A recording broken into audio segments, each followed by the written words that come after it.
Everyone, this is Saloni and welcome to Tagde classes. तो last class में हमने अपना टॉपिक लीनियर मैग्निफिकेशन फिनिश करा था और उसी के साथ साथ हमारा रिफ्लेक्शन ऑफ लाइट भी खत्म हो गया था। आज हम स्टार्ट करेंगे अपना next topic that is refraction of light. तो शुरू करते हैं आज का टॉपिक।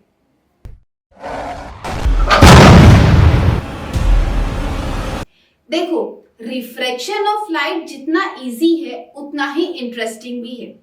आप मुझे एक बात बताइए, अगर मैं आपसे ये पूछूं कि खाली बाउल के अंदर जैसे मैंने पानी डाला, सडनली उस खाली बाउल के अंदर मुझे कॉइन विजिबल होने लगा, कि ये पॉसिबल है? अभी आप सोचेंगे कैसे ही पॉसिबल है, लेकिन यही एक्सपेरिमेंट अभी मैं आपको परफॉर्म करके भी दिखाऊंगी और इसी एक्सपेरिमेंट के थ्रू हम समझेंगे रिफ्रैक्शन ऑफ लाइट। तो एक बार पहले सारे एक्सपेरिमेंट देख लेते हैं। देखो, ये पेन एकदम स्ट्रेट है। जैसे ही मैंने इसको पानी के अंदर डाला, ये पेन मेरे को थोड़ा सा बेंड हुआ दिखाई दिया, लेकिन ऐसा हुआ क्यों? जैसे ही मैंने इस पेन को इस पानी के अंदर डाला, ये मेरे को बेंड हुआ दिखाई दिया। देखो, ये बाउल एकदम खाली है, लेकिन जैसे ही मैं इसके अंदर पानी डालती हूँ, आपको कॉइन विजिबल हो रहा है, लेकिन ऐसा हुआ क्यों? जैसे ही मैंने इसके अंदर पानी डाला, मेरे को कॉइन विजिबल होने लगा। अभी जो हमने एक्सपेरिमेंट परफॉर्म करा उसमें हमने क्या देखा कि एक बाउल में, जब खाली बाउल था वो, उसमें कुछ भी नहीं था, और जैसे ही मैंने उसमें पानी डाला, सडनली हमें कॉइन विजिबल होने लगा। और सेकंड केस में हमने क्या देखा, जैसे किसी ग्लास के अंदर जिसमें पानी है, उसमें मैंने पेंसिल को डाला, मुझे वो कैसे दिखाई देने लगी? टूटी हुई दिखाई देने लगी। क्या ये सच में कोई मैजिक थे? बिल्कुल भी नहीं, इनके पीछे प्रॉपर साइंस है।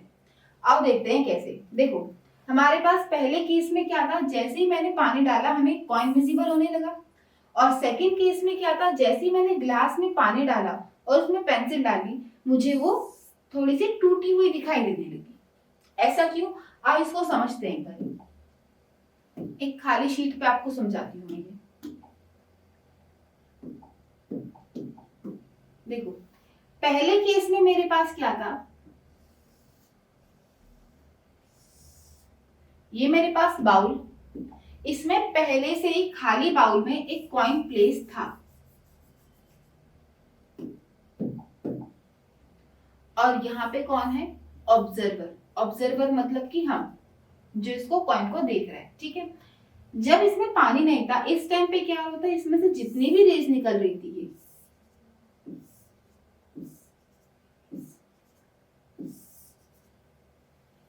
हमने रिफ्लेक्शन ऑफ लाइट में भी ये पढ़ा है कि जब तक रेस हमारी आई तक नहीं जाएंगी, हमें कोई भी ऑब्जेक्ट विजिबल नहीं होगा। इसमें देखो, क्या कोई भी रे हमारी आई तक पहुंच पा रही है? इस केस में क्या कोई भी रे, हम जितनी भी रेस इस कॉइन में से निकल रही है, क्या कोई भी रे आई तक पहुंच पा रही है? बिल्कुल भी नहीं। देखो, इस डायरेक्शन में जो भी रेस जा रही थी वो इस बाउल से टकरा रही है, और जब तक हमें हमारे आंखों तक कोई भी रेस नहीं जाएगी, हमें कोई भी ऑब्जेक्ट विजिबल नहीं होगा। सेकेंड केस में मैंने क्या करा, हमने ले लिया इसके अंदर पानी।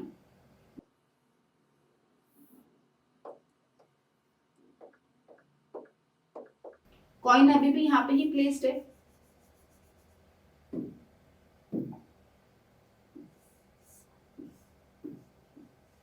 ऑब्जर्वर, इसमें भी हमने क्या करा, इसमें हमने डाल दिया पानी। अब देखो, उस पानी की वजह से क्या होगा, जो रेस ऐसे आ रही थी हमारे पास इस डायरेक्शन में, जैसे ही वो पानी से निकल के एयर में जाएंगी, वो बेंड हो जाती है, और बेंड होने के बाद कहाँ जाती है? हमारी आंखों में, इस तरीके से। ठीक है, इस केस में क्या होता है हमारे पास, फर्स्ट केस में हमारे पास जो बाउल है एकदम खाली था, उसके अंदर सिर्फ एयर थी, तो जितनी भी रेस इसमें से निकल रही थी वो एकदम स्ट्रेट जा रही थी, और कोई भी रे हमारी आई तक नहीं पहुंच पा रही थी। इस केस में क्या हुआ, जैसे मैंने पानी डाला, अब रेस जैसी पानी से निकल के एयर में गई, उन्होंने बेंड होना शुरू कर दिया, और बेंड होके कहाँ पहुंच गई? वो आई तक पहुंच गई, और जैसे ही रेस आई तक पहुंचेगी, हमें ऑब्जेक्ट विजिबल होने लगेगा। इसीलिए जब खाली बाउल था हमें कॉइन विजिबल नहीं हो रहा था, और जैसे ही मैंने उसके अंदर पानी डाला, मुझे वो कॉइन विजिबल होने लगा। ये कोई मैजिक नहीं है, इसके पीछे जो टॉपिक है वो है रिफ्रैक्शन ऑफ लाइट।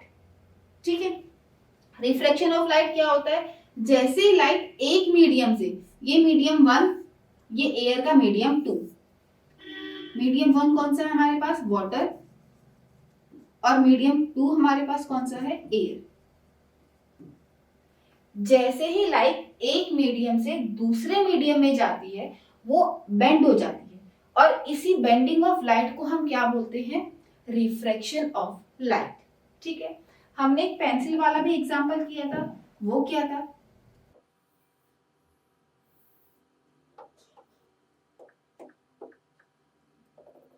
इस ग्लास में क्या था, पानी,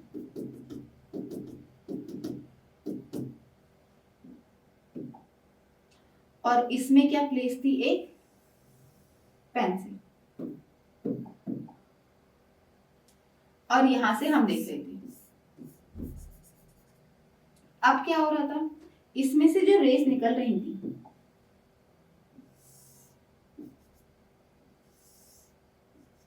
इस तरीके से, जैसे ही वो पानी से निकल के एयर में जाएंगी वो क्या करेंगी, बेंड हो जाएंगी इस तरीके से।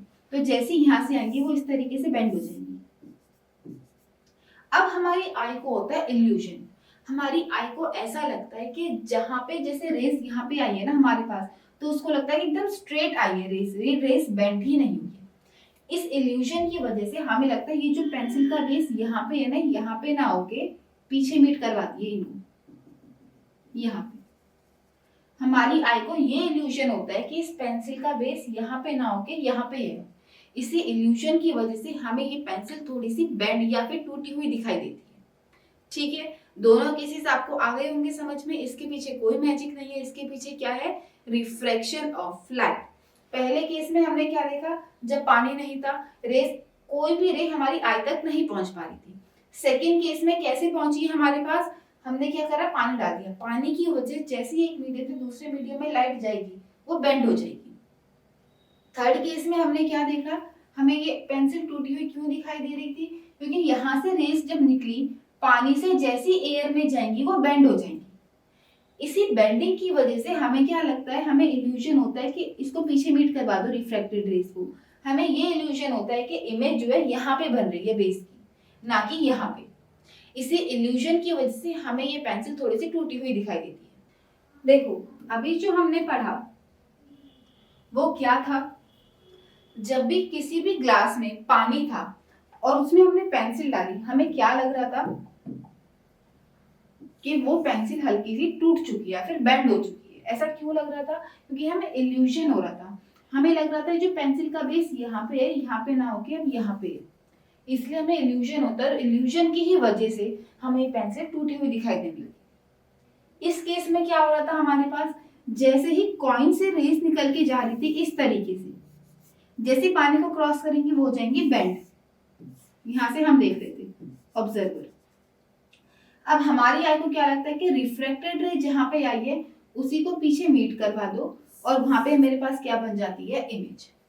ठीक है, इसलिए दोनों ही केसेस में हमें जो ऑब्जेक्ट था वो क्यों विजिबल हो रहा था, इसमें क्यों हमें कौन विजिबल हुआ, due to refraction of light, या बोल सकते हैं due to bending of rays. ठीक है, इसमें हमारे पास क्या था, इसी रिफ्रैक्शन की वजह से, या बोलो बेंडिंग ऑफ लाइट रेज की वजह से हमें जो इल्यूजन हुआ था और हमें ये पेंसिल टूटी हुई दिखाई देने लगी थी। ठीक है,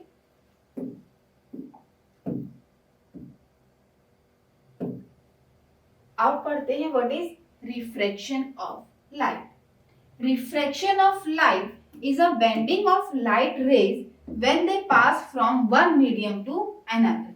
ठीक है, रिफ्रैक्शन ऑफ लाइट क्या होता है, बेंडिंग ऑफ लाइट रेज। मान लो ये मेरे पास कोई सरफेस है और ये मेरे पास क्या है, इंसिडेंट रे, इसको इस तरीके से जाना चाहिए था, लेकिन ये क्या करेगी, ये बेंड हो जाएगी इस तरीके से, और जैसे ही किसी और मीडियम से पास होगी, अब इसको इस रे को ऐसे जाना चाहिए था, लेकिन ये बेंड हो जाएगी इस तरीके से। इसका मतलब आप जितनी बार मीडियम चेंज करोगे उतनी ही बार वो रे बेंड होती चली जाएगी। ठीक है, रिफ्रैक्शन ऑफ लाइट क्या होता है, refraction of light is a bending of light rays when they pass from one medium to another medium. आया समझ में सबको what is refraction of light? Bending of light rays को ही हम क्या बोलते हैं? Refraction of light. ठीक है, अब इस डायग्राम को समझते हैं भाई।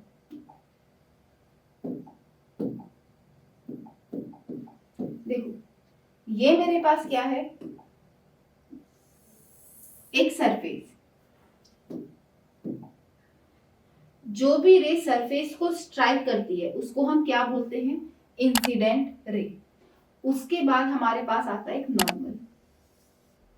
अब इस रे को इस तरीके से जाना चाहिए था, लेकिन ये रे क्या करेगी? ये खुद को बेंड कर लेगी इस तरीके से। जो रे बेंड हो जाती है उसको हम बोलते हैं रिफ्रैक्टेड रे। ये वाली इंसिडेंट रे, ये वाली रिफ्रैक्टेड रे। एंगल कहां से मेजर होता है? नॉर्मल के साथ। इसका मतलब ये वाला एंगल कितना हो जाएगा? Angle of incidence. नॉर्मल के साथ रिफ्रैक्टेड रे जो एंगल बनाएगी उसको हम क्या बोलेंगे? Angle of refraction. ठीक है, अब यहां पे देखो, इस डायग्राम को समझते हैं। ये जो रे इंसिडेंट हुई इसको हमने क्या नाम दिया? Incident ray. ये हमने क्या बनाया? नॉर्मल। इसके बाद ये रे जो सीधी जानी चाहिए थी लेकिन क्या हो गई? बेंड। इसी रे को हम क्या बोलेंगे? रिफ्रैक्टेड रे। नॉर्मल और इंसिडेंट के बीच का angle, angle of incidence. Normal और रिफ्रैक्टेड के बीच का एंगल, एंगल ऑफ रिफ्रैक्शन। अब देखो ये इंसिडेंट रे ऐसे जानी चाहिए थी और ये इस तरीके से रिफ्रैक्ट होगी। अब इनके बीच का जो एंगल होगा that is called angle of deviation. इस रे को ऐसे जाना चाहिए था, ये मेरे पास है रिफ्रैक्टेड रे। इनके बीच का जो एंगल होगा that is called angle of deviation. ये रहा एंगल ऑफ डेविएशन, ऐसे इसको डिनोट करते हैं। ठीक है, और हमारे पास क्या था नेक्स्ट? ये इंसिडेंट रे और ये नॉर्मल, सॉरी ये इंसिडेंट रे और ये प्लेन, सरफेस ऑफ प्लेन, इसके बीच का जो एंगल होता है उसको हम बोलते हैं ग्लैंसिंग एंगल। ठीक है, ये मेरे पास इंसिडेंट रे और ये मेरे पास सरफेस, इसके बीच का जो एंगल होता है उसको हम क्या बोलते हैं? Glancing angle. ठीक है, इंसिडेंट रे और इस प्लेन के बीच के एंगल को क्या बोलेंगे? Glancing angle. ये हो जाएगी इंसिडेंट रे, ये सीधी लाइन नॉर्मल। नॉर्मल और इंसिडेंट रे के बीच का angle is called angle of incidence. रे जो बेंड हो जाती है उसको हम बोलते हैं रिफ्रैक्टेड रे। रिफ्रैक्टेड रे और नॉर्मल के बीच का angle is called angle of refraction. और हमारे पास जो इंसिडेंट रे जैसे जानी चाहिए थी और रिफ्रैक्टेड रे, इनके बीच का जो एंगल होता है उसको क्या बोलते हैं? Angle of deviation. What is refraction of light? ये चीज सबको आई समझ में? That bending of light raise is called refraction of light. ठीक है, और ये डायग्राम भी सबको समझ में आ गया होगा कि क्या इंसिडेंट रे होता है, क्या रिफ्रैक्टेड रे होता है, कौन सा एंगल ऑफ इंसिडेंट है और कौन सा एंगल ऑफ रिफ्रैक्शन है। अब यहाँ पे रिफ्लेक्शन नहीं है, यहाँ पे रिफ्रैक्शन है, ये ध्यान रखना, कंफ्यूज मत होना दोनों के बीच में। ठीक है, अब आगे चलते हैं, अपने अगले टॉपिक की ओर चलते हैं, that is causes of refraction. देखो हमने इतना तो समझ लिया कि रिफ्रैक्शन क्या होता है। Bending of light rays when they pass from one medium to another medium is known as refraction of light. अच्छा, अगर अब आपसे ये पूछो कि ये जो लाइट रे बेंड हो रही है ये हो ही क्यों रही है? मतलब जैसे ही रे हमारी एयर से वाटर में आती है या फिर वाटर से एयर में जा रही है, दोनों ही केसेस में हमारी जो लाइट रे है वो बेंड हो रही है। और अभी मैंने आपको ये भी बताया कि जितने बार आप मीडियम चेंज करोगे उतनी बार आपकी लाइट रे बेंड होती चली जाएगी। लेकिन ये रे बेंड आखिर हो ही क्यों रही है? अब इसको समझते हैं। Light travel at different speed in different material. इसका मतलब क्या? कि मतलब हर एक मटेरियल में लाइट अलग स्पीड से चलती है। ऐसा क्यों? अब इसको आराम से समझते हैं एक बारी, इसी तरीके से थोड़ा।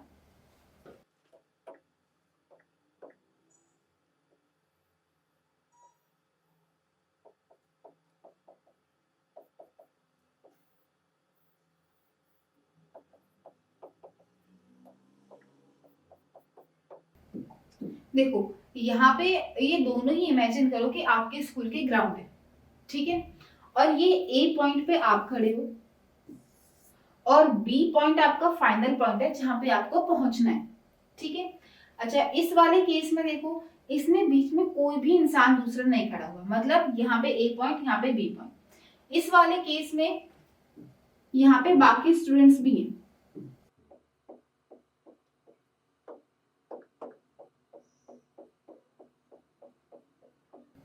ये रहे, ठीक है। अब आप मुझे बताओ कि आप केस 1 या केस 2 कौन से केस में अपनी मैक्सिमम स्पीड से भाग पाओगे। ऑफ कोर्स केस 1 में, क्योंकि इसके बीच में कोई ऑब्स्टिकल प्रेजेंट नहीं है। ऑब्स्टिकल मतलब कोई भी रुकावट, इस यहाँ से यहाँ के बीच में कोई दूसरा इंसान नहीं है, कोई स्टूडेंट नहीं है, कोई कुछ भी नहीं है। इसका मतलब यहाँ पे आप अपनी मैक्सिमम स्पीड पे भाग पाओगे। लेकिन यहाँ पे क्या होगा, दूसरे स्टूडेंट भी हैं जिनकी वजह से आपकी जो स्पीड है वो थोड़ी सी कम हो जाएगी, ठीक है।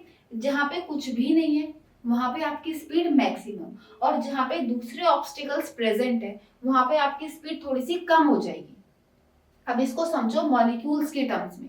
देखो, जब मॉलिक्यूल प्रेजेंट नहीं होंगे तो जो लाइट है अपनी मैक्सिमम स्पीड से जाएगी, और जब किसी चीज में मॉलिक्यूल्स बहुत ज्यादा प्रेजेंट होंगे वहां पे जो लाइट की स्पीड है वो थोड़ी सी कम हो जाएगी, ठीक है।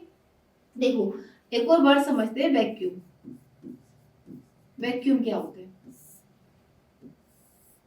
वैक्यूम एक ऐसा स्पेस है जहां पे कोई भी मॉलिक्यूल प्रेजेंट नहीं होता।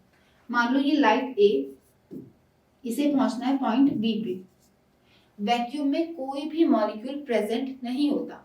इसका मतलब यहाँ पे जो लाइट है अपनी मैक्सिमम स्पीड से जाएगी, और यहाँ पे कितनी होती है स्पीड ऑफ लाइट?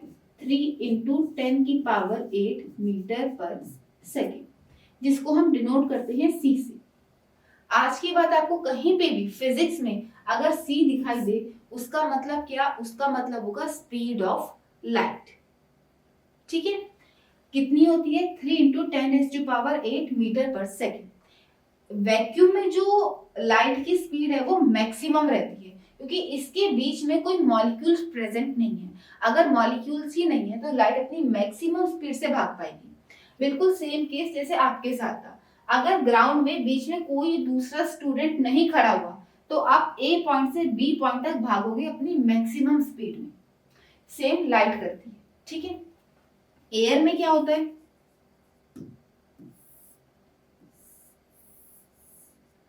एयर में जो मॉलिक्यूल्स हैं वो काफी दूर दूर होते हैं, इस तरीके से। यहाँ पे भी हम क्या मान के चलते हैं कि जो लाइट की स्पीड है कितनी होती है? 3 इंटू 10⁸ मीटर पर सेकेंड। मतलब लाइट की स्पीड जितनी वैक्यूम में होती है उतनी हम एयर में भी मान के चलते हैं। ये सेम ही होती है दोनों में। अगर मैं आपसे पूछूं कि लाइट की स्पीड कितनी है एयर में, तो 3 इंटू 10⁸ मीटर पर सेकेंड, ये आपको याद ही करनी पड़ेगी। इतना आया सबको समझ में? अब देखो आगे हम चलते हैं। अगर मैं बात करूं हनी की, हनी में जो मॉलिक्यूल्स है बहुत पास पास होते हैं, इस तरीके से। ये पॉइंट ए, ये पॉइंट बी। अब इसमें बताओ, बहुत ज्यादा मॉलिक्यूल्स प्रेजेंट है तो क्या जो लाइट की स्पीड है वो इतनी ही रहेगी 3 इंटू 10⁸ मीटर पर सेकेंड? बिल्कुल भी नहीं। इन मॉलिक्यूल्स की वजह से जो उसकी स्पीड है थोड़ी सी कम हो जाएगी। ओके, अब मैं आपसे पूछूं वैक्यूम या हनी, किसमें जो लाइट की स्पीड है ज्यादा रहेगी? ऑफ कोर्स वैक्यूम में। जहां पे मॉलिक्यूल्स कम प्रेजेंट होंगे वहां पे स्पीड ऑफ लाइट ज्यादा होगी, और जहां पे मॉलिक्यूल्स बहुत सारे होंगे वहां पे लाइट की स्पीड कम हो जाएगी, ठीक है। आया इतना सबको समझ में कि कहाँ पे लाइट की स्पीड ज्यादा होती है और कहाँ पे कम होती है, और ये कम ज्यादा क्यों होती है? मॉलिक्यूल्स की वजह से। जिस भी चीज में ज्यादा मॉलिक्यूल्स होंगे वहां पे क्या होगा, जो लाइट की स्पीड है कम हो जाएगी, और जहां पे नहीं होंगे प्रेजेंट मॉलिक्यूल्स या बहुत ही कम होंगे वहां पे लाइट की स्पीड कैसी रहेगी? ज्यादा रहेगी, ठीक है। इतना आया सबको समझ में कि डिफरेंट मीडियम में डिफरेंट स्पीड क्यों होती है लाइट की। अच्छा, अब समझते हैं इसकी बेंडिंग, ये किस तरीके से बेंड होती है।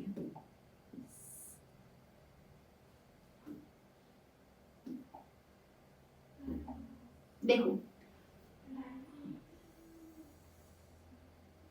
हमारे पास होता है optical medium. What is optical medium? कोई भी ट्रांसपेरेंट मीडियम जिसमें से लाइट पास हो जाए उसको हम क्या बोलेंगे? Optical medium. क्या एयर मेरे पास ऑप्टिकल मीडियम है? हाँ, उसमें से लाइट पास हो सकती है।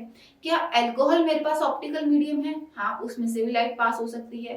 क्या वॉल मेरे पास ऑप्टिकल मीडियम है? नहीं, उसमें से लाइट पास नहीं हो सकती। मतलब कोई भी ट्रांसपेरेंट मीडियम जिसमें से लाइट पास हो सकती है उसको हम क्या बोलेंगे? Optical medium. ठीक है।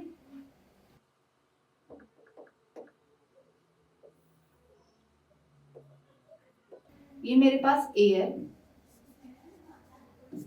ये वाटर, ये फिर से एयर।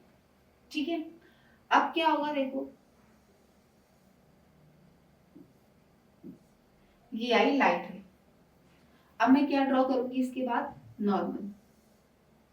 इस लाइट रे को इस तरीके से जाना था।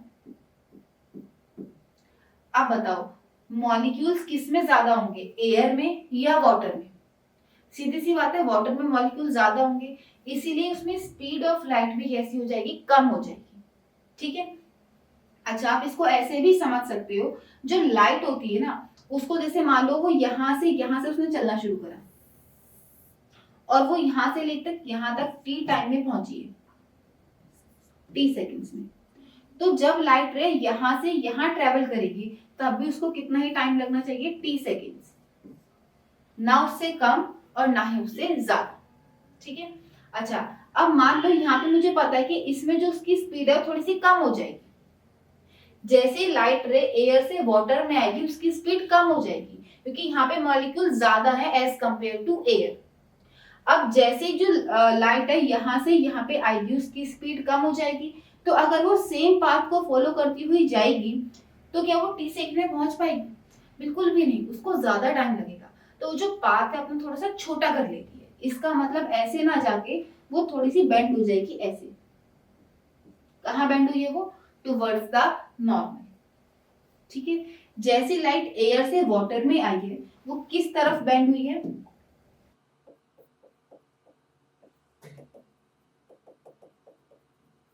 Towards the normal. क्यों? क्योंकि उसको टी टाइम में यहाँ पे पहुंचना है। अगर वो सेम पाथ को फॉलो करती हुई जाती तो उसको टी टाइम से ज्यादा लगता, इसलिए उसने अपना पाथ थोड़ा सा कम कर लिया। देखो नॉर्मल के साथ ये एंगल अब छोटा हो चुका है, ये बड़ा था। हमने रिफ्लेक्शन ऑफ लाइट में क्या पढ़ा था कि एंगल आई हमेशा एंगल आर के इक्वल होगा। रिफ्रैक्शन ऑफ लाइट में ऐसा नहीं होता। रिफ्रैक्शन ऑफ लाइट में देखो ये इंसिडेंट एंगल और ये रिफ्रैक्टेड एंगल। रिफ्रैक्टेड एंगल अब मेरे पास छोटा है। क्यों? क्योंकि अब इसको जल्दी मतलब अपना पाथ को छोटा करना पड़ेगा अगर उसको टी टाइम में पहुंचना है तो। ठीक है। जितना एंगल ज्यादा उतना उसको ज्यादा टाइम लगेगा। आप ऐसे इसको याद कर सकते हो कि जितना एंगल ज्यादा, जैसे मान लो पहले ये एंगल था, अगर वो इसी एंगल से जाती तो उसको टी टाइम से ज्यादा लगता। अब उसने अपना एंगल छोटा कर लिया, मतलब ने शॉर्टेस्ट पाथ ले लिया। अब यहाँ पे क्या पहुंचेगी वो? टी टाइम में ही पहुंचेगी। ठीक है। अब जैसी वो वाटर से फिर से एयर में आएगी।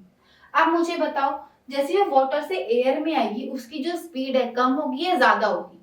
देखो एयर में जो मॉलिक्यूल्स है बहुत ही कम होते हैं और बहुत दूर दूर होते हैं एज कंपेयर टू वाटर। तो सीधी सी बात है उस इसमें एयर में जो उसकी स्पीड है वो बढ़ जाएगी एज कंपेयर टू वाटर। तो जैसी वो यहाँ पे आएगी, ये अगेन मैंने क्या ड्रॉ करा? नॉर्मल। इसको इस तरीके से जाना था। अब ये लाइट रे क्या करेगी?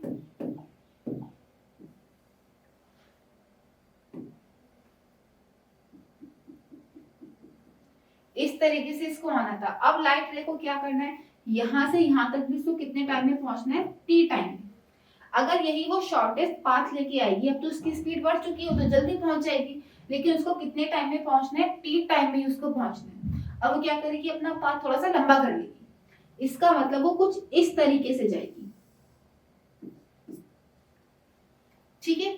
यहाँ पे देखो, यहाँ पे एंगल इतना होना चाहिए था लेकिन अब बढ़ के इतना हो चुका है।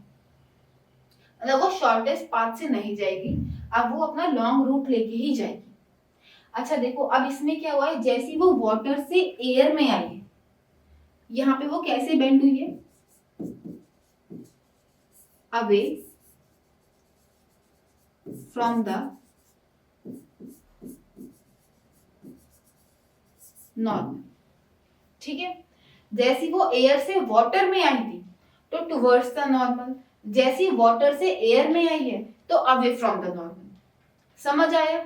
सबसे पहले हमने क्या पढ़ा कि जो लाइट की स्पीड है क्यों चेंज होती है, क्योंकि जितने ज्यादा मॉलिक्यूल्स वहां पे लाइट की स्पीड उतनी कम हो जाएगी। अब हमने क्या पढ़ा कि किस तरीके से बैंड होती है, कब टुवर्ड्स द नॉर्मल बैंड होती है और कब away from the normal band होती है। ठीक है, देखो जहां पे मॉलिक्यूल्स कम प्रेजेंट होते हैं उसको हम बोलते हैं अपना रेयर मीडियम, और जहां पे मॉलिक्यूल ज्यादा प्रेजेंट होते हैं उसको हम बोलते हैं अपना डेंसर मीडियम। अब यहाँ पे देखो, जब भी लाइट रे रेयर से डेंसर में आई है, जब भी वो लाइट हमारी कहां से आई है, रेयर से डेंसर में आई है, किस तरीके से बैंड हुई है वो, टुवर्ड्स द नॉर्मल। अब यहाँ पे देखो, वो डेंसर से फिर से किस में चली जाएगी, एयर में। एयर कैसा मीडियम है, कम मॉलिक्यूल्स वाला, मतलब ये कैसा हो जाएगा, रेयर मीडियम। जब भी लाइट रे डेंसर से रेयर में जाएगी वो कैसे बेंड होगी, अवे फ्रॉम द नॉर्मल। और ये सिर्फ एयर और वाटर के लिए नहीं होता कि एयर हमेशा रेयर होगा और वाटर हमेशा डेंसर होगा, नहीं। जिसमें ज्यादा मॉलिक्यूल्स, दो को कंपैरिजन करेंगे हम, दोनों में से जिसमें ज्यादा मॉलिक्यूल्स प्रेजेंट है वो डेंसर होगा और जिसमें कम प्रेजेंट है वो रेयर होगा। ठीक है, अगर मैं आपसे एग्जांपल पूछूं, वाटर और हनी, इनमें से कौन सा डेंसर होगा, देखो इन दोनों में से जिसमें ज्यादा मॉलिक्यूल्स प्रेजेंट होंगे, जिसमें स्पीड ऑफ लाइट कम होगी, वो ज्यादा डेंसर होगा। ठीक है, इनमें से बताओ, हनी डेंसर हो जाएगा और ये कैसा हो जाएगा, रेयर हो जाएगा। ऐसा जरूरी नहीं कि हमेशा एयर को ही हम रेयर मानेंगे, नहीं। कोई भी चीज जब हम दो को कंपैरिजन करेंगे, जिसमें स्पीड ऑफ लाइट कैसी होगी, ज्यादा होगी, उसको हम कैसा बोलेंगे, रेयर मीडियम, और जिसमें कम होगी उसको हम कैसा बोलेंगे, डेंसर मीडियम। डेंसर में हमेशा जो लाइट की स्पीड है कम रहेगी as compared to rare medium. ठीक है, देखो आगे चलते हैं। ऑप्टिकल मीडियम, ऑप्टिकल मीडियम मेरे पास क्या होता है,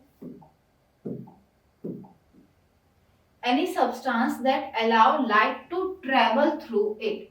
कोई भी सब्सटेंस, चाहे एयर हो या वाटर हो, हनी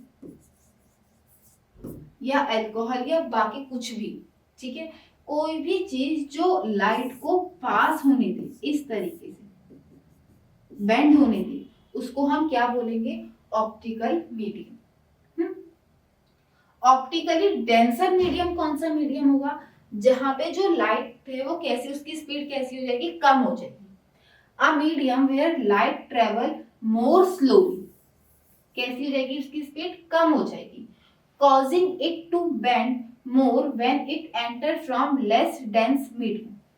इसका मतलब क्या, इसका मतलब वो किस तरीके से बेंड होगी, उसने कहा ना ज्यादा बेंड हो जाएगी, मतलब इस तरीके से ऐसे हो जाएगी। ठीक है, optically rare medium, a medium where light travel more quickly, मतलब स्पीड ऑफ लाइट कैसी हो जाएगी, ज्यादा हो जाएगी, leading to it bending away, away from the normal with when it enter from a denser medium. An example is air. ठीक है,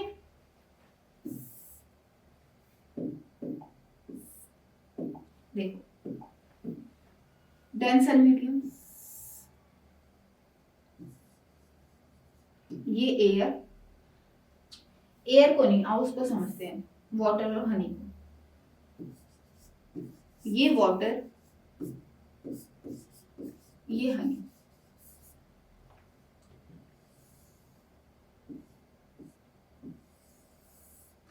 इसको इस तरीके से जाना चाहिए था। अब मुझे बताओ ये टुवर्ड्स द नॉर्मल बेंड होगी या away from the normal bend होगी। देखो अगर हनी डेंसर है, जो चीज डेंसर होगी वो टुवर्ड्स द नॉर्मल बेंड करेगी। अब मुझे बताओ हनी डेंसर है या नहीं, हनी डेंसर है या वाटर डेंसर है? हनी, इसका मतलब यहाँ पे लाइट कैसे बेंड होगी? Towards the normal. ठीक है, और वहीं अगर मैं आपसे ये पूछूं कि ये हनी और ये एयर, अब कौन सा डेंसर होगा? हनी। ये आई हमारे पास क्या, लाइट रे, ये बनाया नॉर्मल।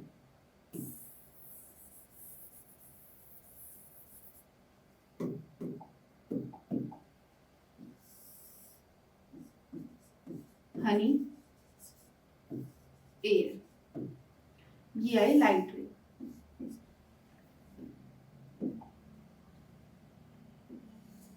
ये नॉर्मल।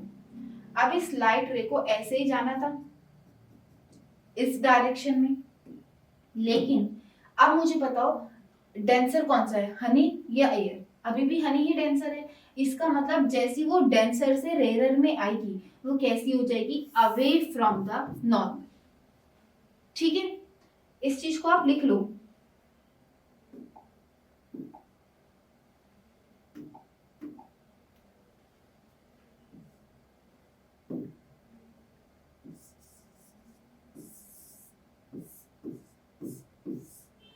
जब भी लाइट रे रेयर से डेंसर में जाएगी किस तरीके से मूव करेगी? Towards the normal. और जब भी वो डेंसर से रेयर में जाएगी कैसे करेगी?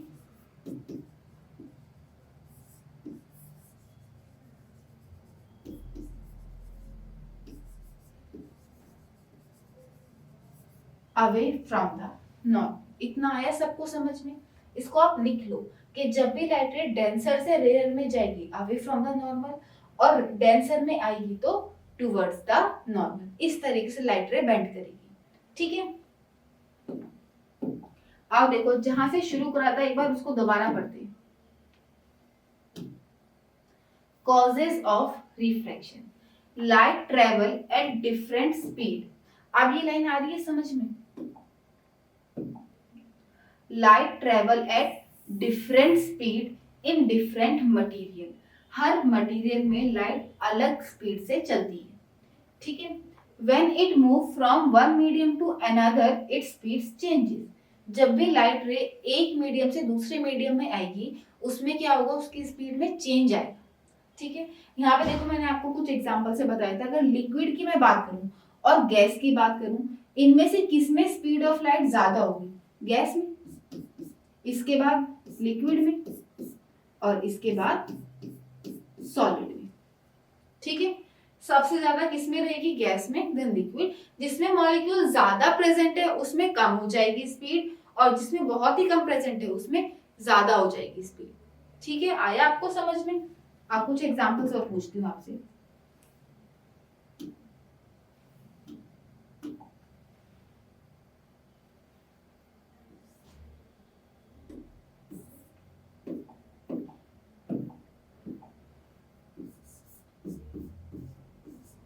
Air and water.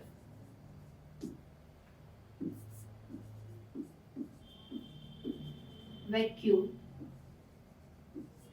And milk.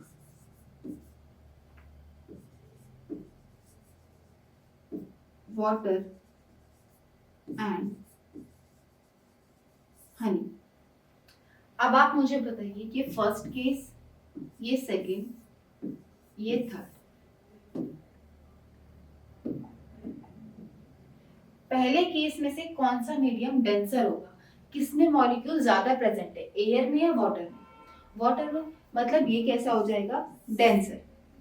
Vacuum और मिल्क में से, वैक्यूम में तो मॉलिक्यूल प्रेजेंट ही नहीं होते। यहाँ पे तो जो लाइट की स्पीड है मैक्सिमम रहती है, कितनी?